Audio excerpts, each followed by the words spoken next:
blood and honor.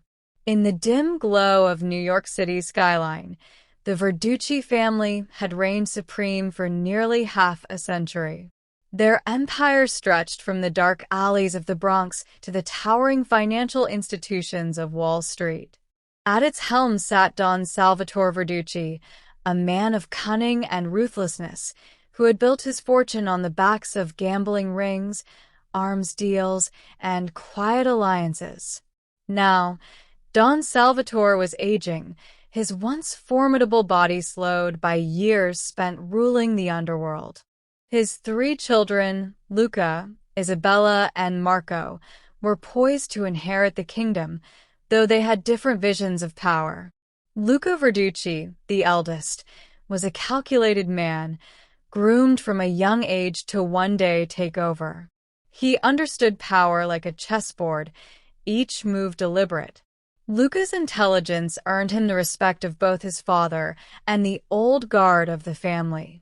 Isabella Verducci, the middle child, was equally dangerous. A master strategist, she preferred to operate from the shadows, manipulating events with subtlety.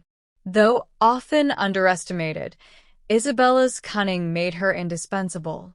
Then there was Marco Verducci, the youngest, a man of impulsive violence who resented being left in his brother's shadow.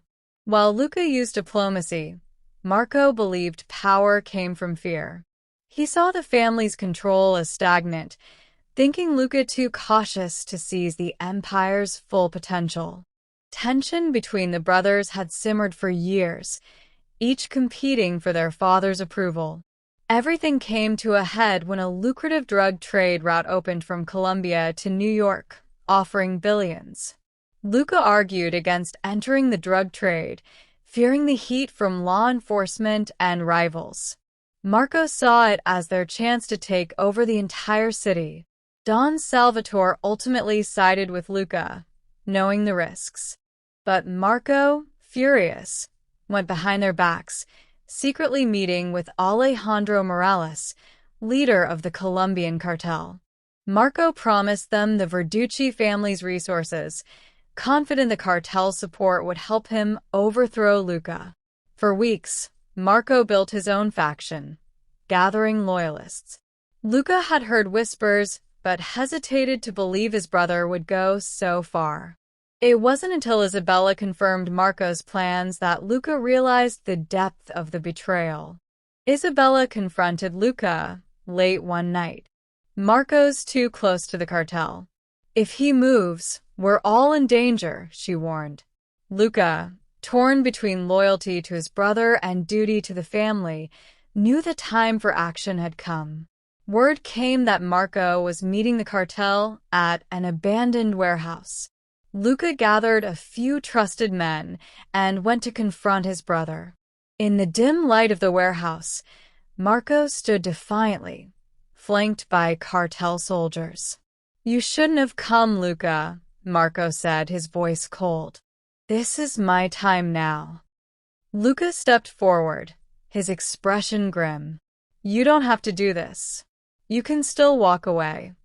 Marco sneered. "I'm done living in your shadow. This is what I was meant for." Gunfire erupted as Marco's men attacked. The warehouse became a battlefield, bullets ricocheting off metal beams, sparks lighting the darkness. Amid the chaos, Luca and Marco clashed, brother against brother. In the end, Marco fell, his body broken on the warehouse floor. Luca stood over him, breathing heavily, regret etched on his face. But it wasn't Luca who delivered the final blow. It was Isabella. She had followed them, knowing Marco's ambition would leave no room for reconciliation. A single shot rang out, and Marco's body went still. Luca turned to Isabella, grief in his eyes. "It didn't have to be like this," he whispered. Isabella, cold yet sad, holstered her gun. "It did, Luca."